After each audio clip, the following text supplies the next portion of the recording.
Okay. Good morning.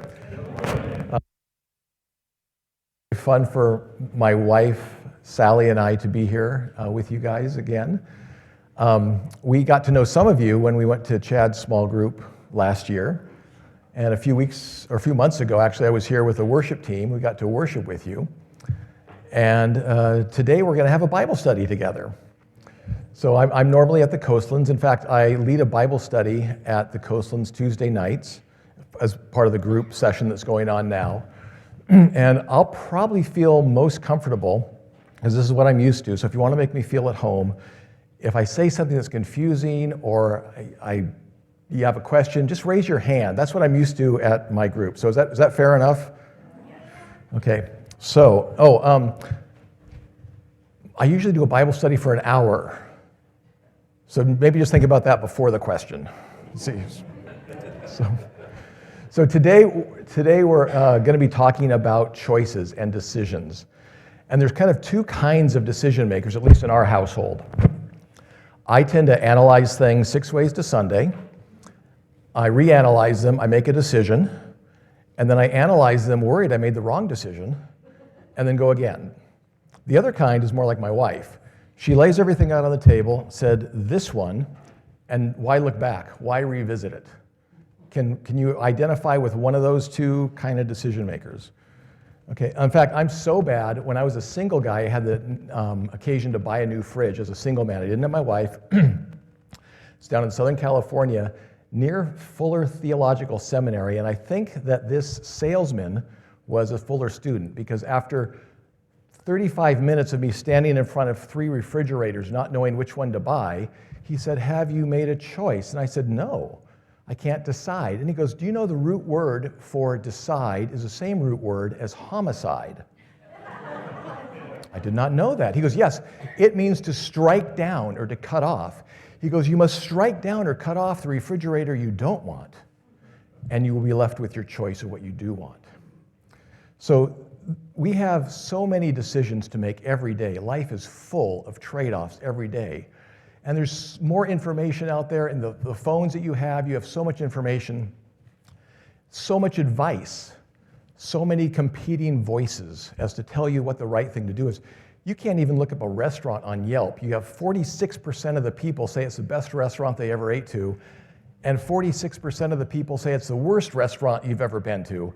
And so it's hard to even know who do you listen to and how do you make a good choice.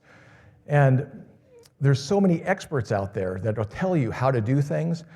And even worse yet, there's so many critics out there. If you are brave enough, we'll leave it at that, to put any decisions online and social media, there's all kinds of people will be happy to give you your opinions. And so we have these competing voices telling us how to decide things, who to listen to, what to do. It's caused a lot of fear and anxiety in our society today. And some people say there's an epidemic of anxiety of people afraid to make decisions or know what decisions to make. And even now, some of you, maybe I've reminded you, oh yeah, I've got to decide this after church. And it can be a stressful thing. Well, the last 2 weeks, we've been studying the way of Jesus and what the way of Jesus brings into our life, the relationships that God cares about, and it's ways of having better relationships. So 2 weeks ago, the way of Jesus looked below the surface. So the Old Testament says, hey, you shouldn't murder somebody, and Jesus says, look below. If you're angry with somebody and call them an idiot or a godless fool, you're guilty of murder. Last week, we looked at the way of Jesus returned value and dignity back to his design, specifically with marriage. They had created this loophole of, hey, the law says we just can write a certificate for any old reason, and we can have a new spouse. Well, Jesus says, no. It starts in your heart. And if you're lusting after somebody else, you've violated the law. You violated that person. And he lowered the bar for us. Today, we are going to explore the way of Jesus invites us to choose integrity and mercy. Integrity and mercy. I want you to think about those things as we study the scriptures. So I'm a person who loves the Bible. I love to connect the Old Testament to the New Testament. So we have some scriptures, some I'll reference, some will be up on the screen. And we're going to look at how Jesus invites us to choose integrity and mercy. But before you can choose something, you have to know there's a choice to be made. Because if you don't know there's a choice to be made, you're either going to react to it, or things are just going to happen, and you're not going to choose. And my wife and I were at a restaurant a few weeks ago for breakfast, and they had breakfast tacos. And I read all the different kinds of meats, and I'm hungry, and I don't mean to make you guys hungry. You had pancakes, but... and they had something I never saw on it. We were in Texas, so I thought maybe they do things different in Texas. The choices for the meats for the breakfast taco was chicken carnitas. I'd never heard of chicken carnitas before, so I asked the waitress, what's chicken carnitas? She goes, oh, it's just chicken. Well, I didn't really see any other choices, so I said, oh, okay. So I got chicken carnitas. I'm taking a bite, and then my daughter had this giant, wonderful plate of carnitas on her meal. I didn't realize there was a typo in the menu. It was supposed to be chicken, carnitas. Had I known I had a choice, I would have chose carnitas. But I was just reacting to the situation. I have to hurry up and order. And so how do you know you have a choice to make? And how do we recognize there's a choice to make?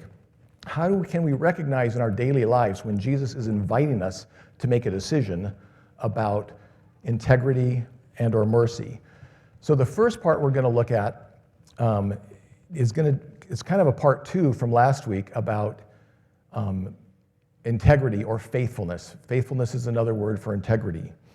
So to give a running start, this whole year we've been looking at the Sermon on the Mount. It's where Jesus preached to his disciples and a lot of other followers that were there that were also disciples because they were following Jesus. If you're a disciple, you're following Jesus. It starts with 9 blessed statements or 9 blessed statements, depending on how you pronounce that word. But they're contrary. Blessed are the persecuted. Yea. Blessed are the meek. Things like that, they're contrary to what we would think is good. Then Jesus gives 2 defining statements, and Jesus tells us who we are. You are the salt of the earth. You are the light of the world. Then Jesus continued, and he makes it clear that he did not come to change the law. The law is the Old Testament. We're going to talk about that more in a little bit. And he states that I have not come to change the law just before he gives 6 statements about what they think the law says, and Jesus is clarifying it to say what it really means.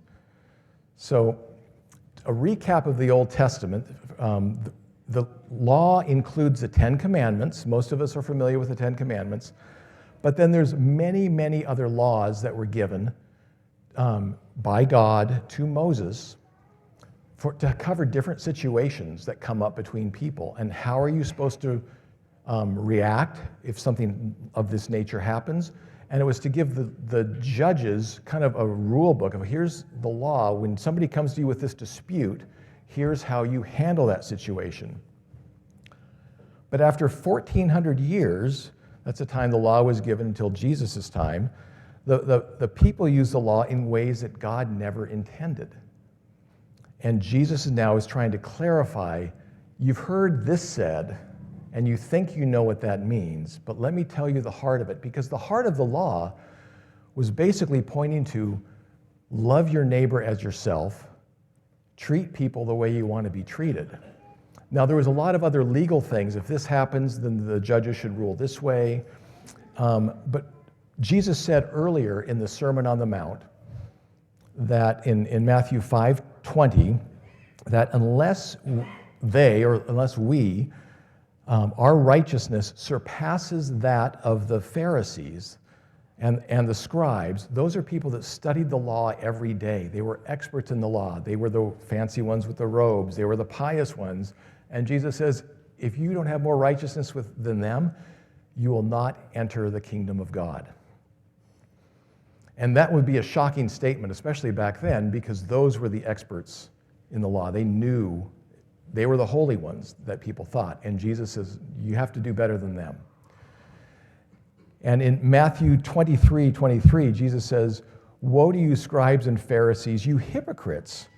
For you tithe, that's you give 10% of your mint and your dill and your cumin, those little tiny spices, but you've neglected the weightier things, the weighty provisions of the law, which is justice and mercy and faithfulness. That's what this whole passage is about, justice, first, mercy, and faithfulness. Another word for faithfulness we're looking at is integrity. So if you have your Bibles or your phone, turn to Matthew 23:33. And this is the passage now after all that. So after Jesus has told people who they are, he's redefined some misunderstandings they have about the law. He's continuing in this now.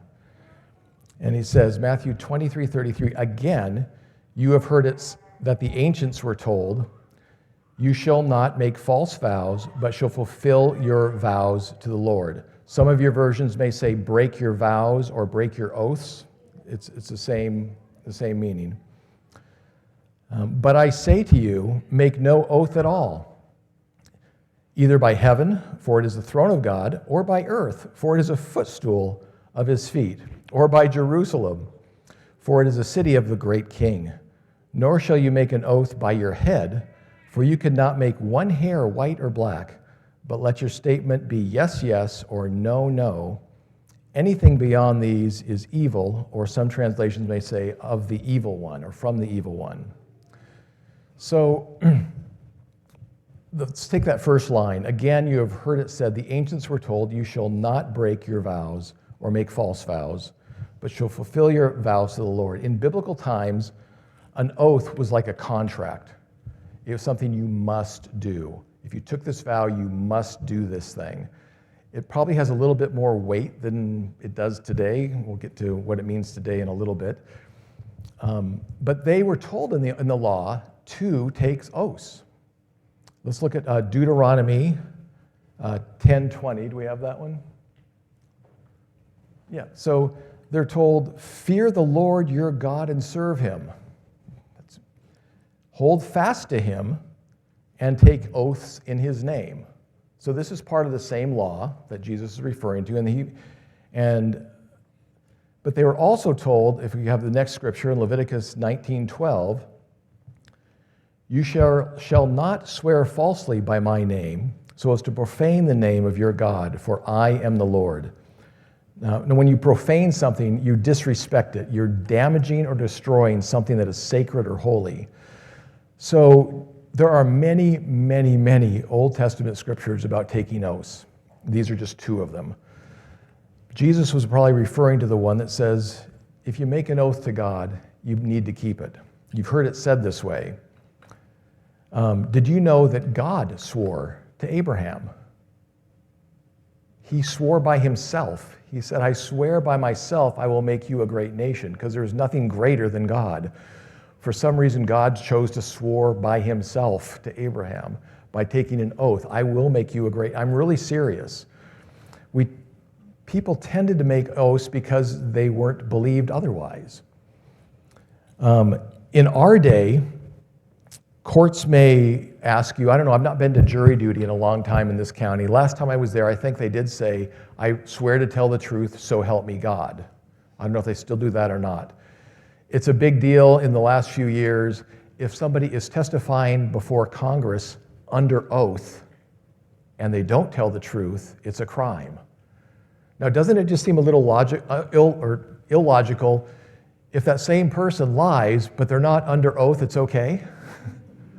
But that's kind of what it is. Pardon? The Lord knows. Yeah, the Lord does know. So we take vows in marriage. We even, maybe if you really want somebody to believe you, and kind of in our culture, we'll say, I swear to God, almost without really thinking, what does that mean? But it's a way of saying, trust me, believe in me. I think this is still a deal. I'm an old guy. Sorry, I'm an old guy. But you shake on a deal. If you're bargaining, you reach out your hand, you shake it.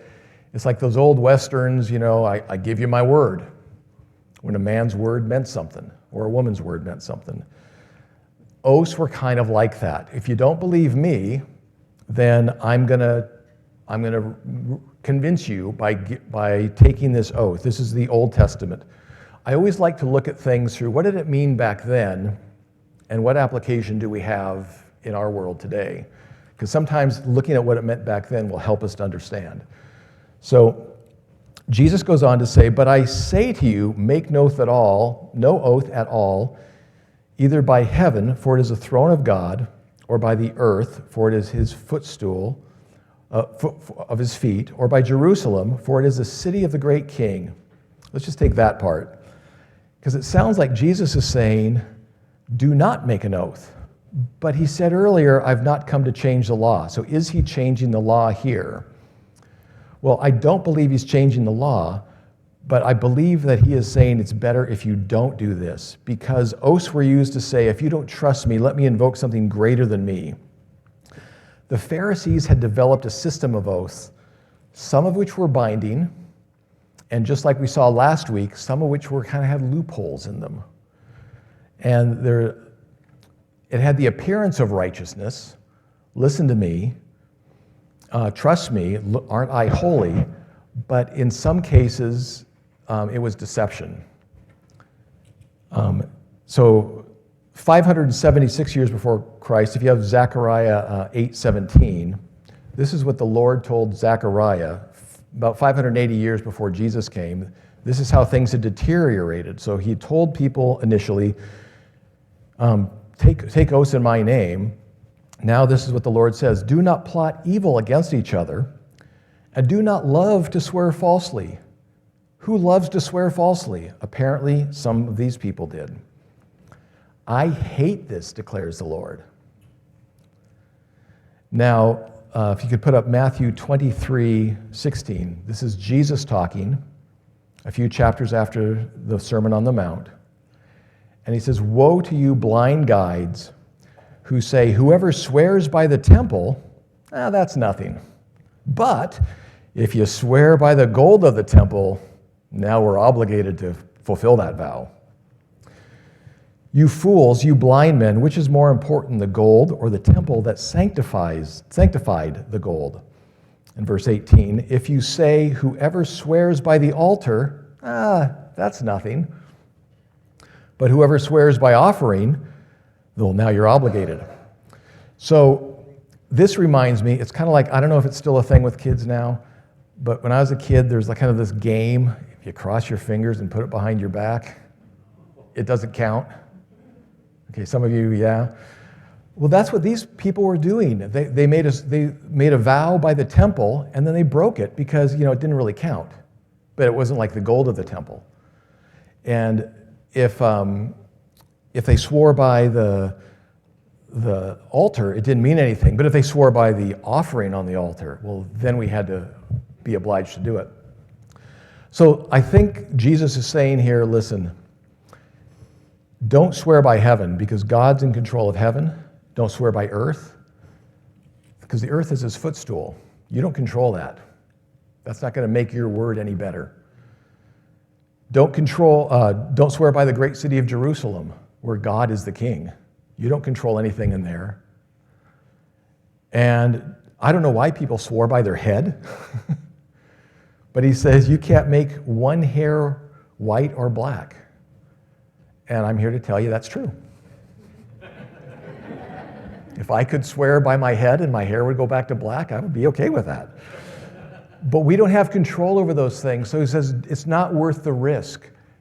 And people were swearing over kind of crazy things. There was one man who, in Judges, who God said, God, if you give me this victory, I will sacrifice the first thing that comes out of my house. And it was his daughter. And so people were kind of misusing vows. And so Jesus goes on to say, you can't control these things, so let your yes be yes and your no be no, and anything upon that is evil. So oaths had become a way to manipulate people and trap people or catch people. And Jesus is saying, okay, that's not working. Just have integrity. Choose integrity. Okay, so we don't really have this problem today, right? Because we don't take oaths so much. Or no one swears by the temple. But how do you know when Jesus is inviting you to choose integrity? How do you know when there's competing voices? This is the trick. Otherwise, things just happen. Okay, well, how about when you're in a situation and you only tell half the story? No? Okay. How about when you make a mistake and you don't want to freely admit it? Is Jesus inviting you into integrity? Or is there a competing voice that says, take care of yourself? How about when we talk about other people when they're not in the room? Are you taking that with integrity? Oh, this is a good one this time of year. How about taxes? Oh yeah, that one hits home, huh? Everybody takes these deductions, right? Well, are we standing before the king and saying, I want to be honest and have integrity? Or I'm rendering to Caesar what is Caesar's? Or are we not taking that invitation of integrity? How about time cards at work? Or everybody takes an hour and a half lunch, even supposed to have an hour lunch. It doesn't matter. Everybody does it. These are all invitations into integrity. What kind of boss do you want your boss to be? Do you want him to be a person of their word? What kind of employee do they want? A quick story about integrity. It starts small, and it's tied to faithfulness. Years ago, my daughter was dating somebody, and there was young teenage things, and so there was some jealousy and some lack of trust. And I sat her down and I said, honey, you can go ask your mom what she says about me, but I can tell you that in all the years we've been married, I've never worried where she was. I've never worried who she was with. She has access to my phone. I answer her phone. I can't tell you what I want. You know, the things you want for your kids are more than you want for you. I said, I want you to have that. That's what I want you to end up with, is somebody that trusts you and somebody that you trust. And you can only trust somebody if there's integrity. And it starts by answering these simple calls of integrity. When we purposely choose integrity, which is righteousness, faithfulness, there's a spiritual blessing in our lives. Jesus wants us to choose integrity over being embarrassed, over being wrong, over being found out, or being guilty of something. I would tell my kids, if you're guilty, raise your hand and say, I did that. And as we get older, our filters are a little bit better and our hands don't go up as quick. But that's choosing integrity. Now we're going to shift and talk about mercy, as Jesus continues talking about the old law, the Old Testament law, and the real meaning behind it. This one's a little bit stingier for me anyways. So let's put up verse 38 through 41. You have heard it said, meaning this is from the law, the old time, an eye for an eye and a tooth for a tooth. But I tell you, do not resist an evil person. If anyone slaps you on your right cheek, turn to them the other cheek also. If anyone wants to sue you and take your shirt, hand over your coat as well. If anyone forces you to go 1 mile, go with him 2 miles. Give to the one who asks, and do not turn away from the one who wants to borrow from you. There's a lot in here, isn't there? That's not an easy passage to read. So let's dissect this a little bit. So you have heard it said, an eye for an eye and a tooth for a tooth. This is a very famous saying in the Old Testament. I found 3 books that this saying is written in. We're just going to look at one of them. So it's in Exodus, Leviticus, and Deuteronomy. It may be in other places, but I found it in those 3. So let's put up Leviticus 24. I think I just have 19 there. And it says, anyone who injures their neighbor is to be injured in the same manner. Fracture for fracture, eye for eye, tooth for tooth. The one who has inflicted the injury must suffer the same injury. That's intense. How many are you glad that we are under the new covenant and not the old covenant? So If you were injured, you had the right to go before a judge and say, this person did this to me. And the judge, because the way the law was written, the law covered all kinds of circumstances. It covered circumstances like if two men are fighting and one guy's eye gets put out, if two men are fighting and a pregnant woman joins in the fight and loses a baby, this is to happen. So it was all these situational things to guide the judges. But what happened was the people were just remembering this phrase, an eye for an eye, and I'm going to get what's due me, in a personal sense, not necessarily a legal sense. And now this part was confusing for me. It says, verse 39, but I tell you, do not resist an evil person. Well, aren't we supposed to resist the devil and he flees from us? So we're supposed to resist evil, but Jesus is saying don't resist an evil person. So that kind of confused me. I went to a website called blueletterbible.org. For those of you who like to do a deeper study, it's a great site. You can look at the original Greek and Hebrew words, and sometimes it gives an understanding of what those, a broader sense of what those mean. So I did that here. I looked at the word, what the Greek word they were using for evil, and it said a bad nature or condition in an ethical sense. An evil or wicked or bad person. So Jesus is saying, you know that you have this right, an eye for an eye, a tooth for a tooth, but I'm telling you, it's better that if an evil person, an unethical person, slaps you on the right cheek. Well, what does that mean? First of all, it was an offense back in those days to touch somebody's face. That's like, ooh, that's my personal space. Don't come into it. So if you touch a person's face, that's an insult. Now, if I take my right hand, most people were right-handed, if I take my right hand and I hit somebody in the right side of their face, I'm backhanding them. I'm insulting them. That's an insult. I'm not physically attacking them. Let me just state, I don't believe Jesus is saying that we are supposed to take physical abuse. I don't believe Jesus is saying we're supposed to take verbal abuse. But he says if some evil, unethical person insults you, you can absorb the insult, and it's better for you. My way, the way of Jesus, is better. Sounds pretty contradictive to our logic. Let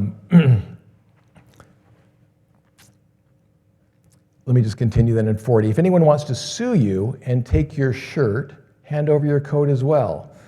So a lot of times I like to apply if I put the shoe on the other foot test. So let's look at this two ways. If somebody injured you on purpose, then it is just that they would get injured in the same way. Makes sense, right? Now you accidentally injured somebody else, so now you're the offending party. The shoe's on the other foot. You accidentally backed into somebody and they lost their foot. Do you want to receive mercy, or do you want to have your foot cut off? How about, it says if they want to sue you. Well, if somebody wants to sue you, maybe they're the offended party, and you've offended them. So it talks about in 1 Corinthians, for Christians to decide things before you go to court, especially going to a Roman court, you should deal things out Christian to Christian. So if you've offended somebody, or let's put the shoe on the other foot. If somebody has offended you and you think they owe you something, wouldn't you like them to come to say, hey, I'm done wrong.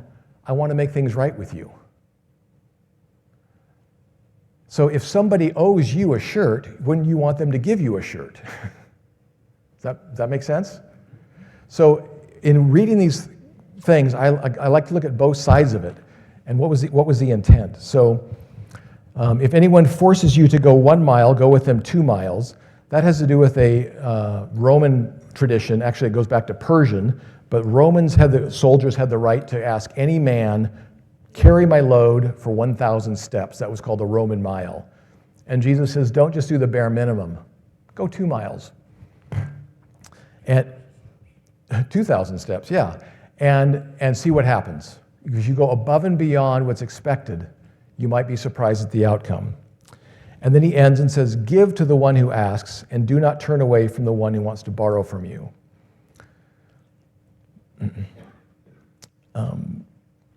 All of this is different forms of mercy. it's mercy to absorb an offense and not escalate it, because that's the choice. So what's the choice here that Jesus is inviting us into? Escalation or defusing a situation?